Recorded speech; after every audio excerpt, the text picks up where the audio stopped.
Your next comedian, she's a fucking delight. She's been coming up in the Eugene. Oh! She's been coming up in the Eugene comedy scene. She's doing a fucking awesome job, and she's very hilarious. Please welcome to stage right here on this mic. Give it up for Angela Lewis!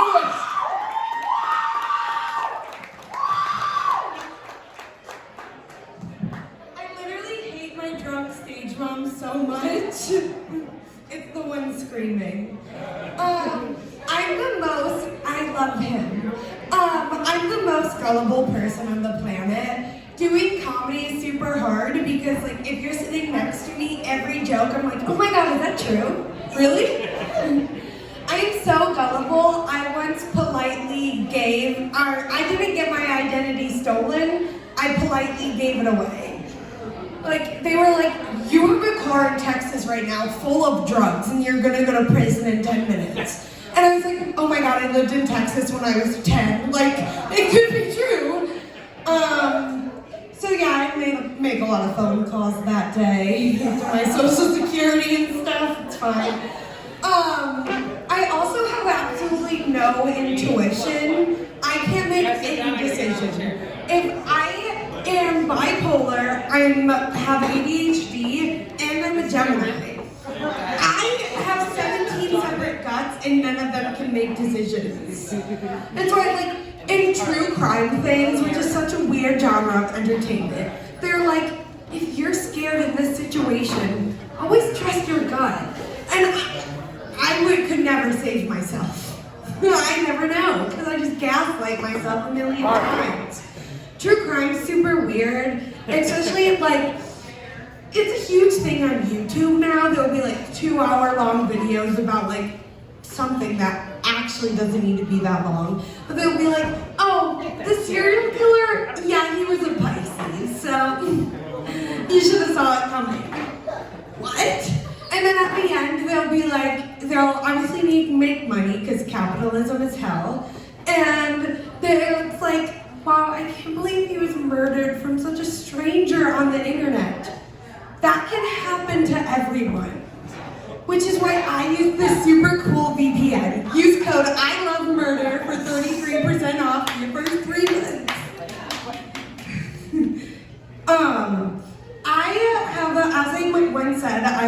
As I once said 3 minutes ago, I have a bunch of fun brain problems. I truly think, though, my best mental issue is my bipolar 2 disorder, because Shrek 2 is the best in the franchise. Yes. I also, like, my parents should have known that I was, like, not the most functioning in the head, because when I was 11, my comfort movie was The Lovely Bones. Yeah. My parents weren't that surprised or concerned as most people in the audience. I also have absolutely no maternal instinct. I have a bunch of nieces and nephews, and like, above their safety, I just want them to think I'm cool and fun. You want to run in the forest without shoes? Okay, you're right. The cavemen did it right. You want to eat Sour Patch Kids for dinner? Okay, I also have Skittles in my backpack. Do you want to trade? I was eating dinner with my nephews and like my family, and my nephews are at the age where they're like human people with brains and like know things. I think that starts around like 11. But my dad was like, play this band for your brother and children here. And my brother's like, as long as it's child friendly. And I was like, oh my god, Matt, I'm not an idiot. I know there are kids here. Alexa, play Cocaine Jesus. He was mad at me. This is why I believe that the Virgin Mary was cursed. If I was impregnated by the sky one night without my permission, I'd be pretty peeved off. It would definitely feel a little bit like a curse. But also, I'm like so bad at religion, so my thoughts mean nothing. When I was 14, I gave up band merchandise for Lent. Yeah. I went to youth group for like 3 years simply because I like to play kickball and like raise my hands in the air and pretend I was at a concert. So I'm from a small town in Illinois, but usually I just say I'm from Chicago because people just think I'm a really big fan of Marvel when I say I'm from Wakanda. I also went to school in Iowa, and if you are wondering, yes or no, whatever, Iowa's not a real place. It is simply just like a highway with the world's largest truck stop. That's it. I went to college there and I basically just existed in the Midwestern void for 4 years and left with a degree somehow. I think we should turn it into a big lake, because a Midwestern loves a good boat day. In school, I joined a cult, or as the college kids say, sorority. It was so weird. They were like the kind of girls who were like, oh my god, BLM, Black Square, love is love, illy. But then their boyfriends like would have MAGA tattooed on their forehead. And then it's like, come to my wedding with him, illy.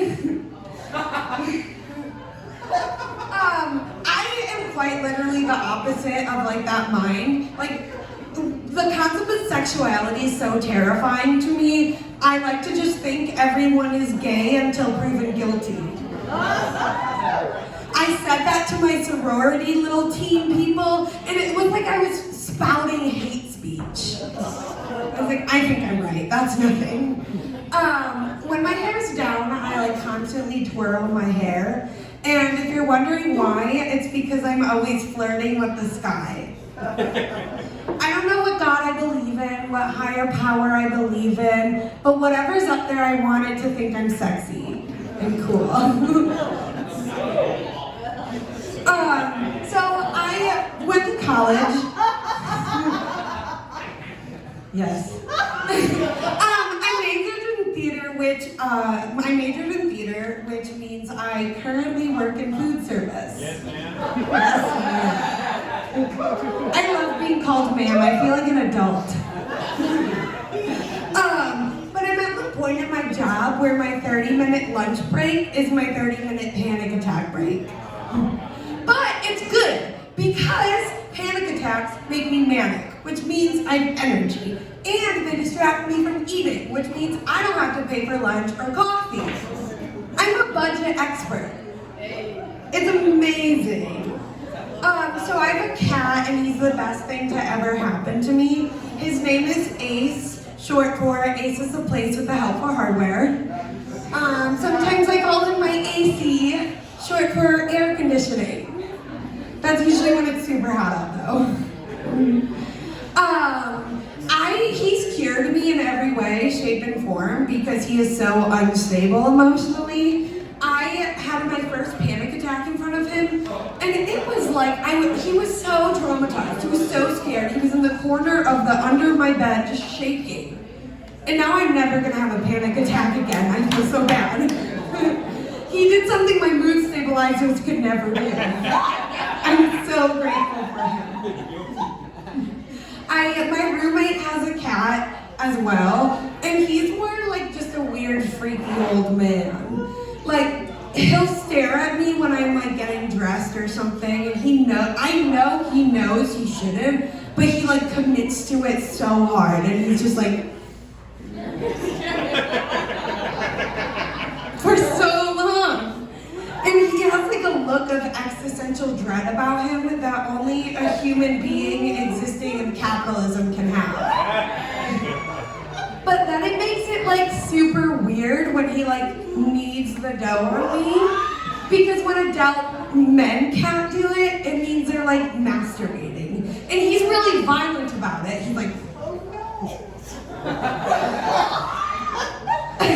I have started calling him Louis C.K., so hopefully I'll let him know. One thing about cats, have you ever noticed when they jump, they look like they're being rewinded? If you haven't, you should. Also, do pets actually actually sleep that fast. Like, they close their eyes and they're asleep for 8 hours. Robots! I literally have to sedate myself to maybe lay down for 10 minutes. Wait, can I have some? I want that. I have a new job idea in my brain. So it's called being a sidewalk troll. So I'm gonna get a hammock and I'm gonna tie it across a sidewalk, preferably like 2 trees. And I'm just gonna sit there and people are gonna be like, you're in my way, excuse me. And I'll be like, you can't pass till you solve a riddle. And I'll be like, fine. What's the riddle? And then I'll say, give me $100. Thank you. I think it's a really good idea. Okay, well, I've been Angela Lewis. Thank you so much.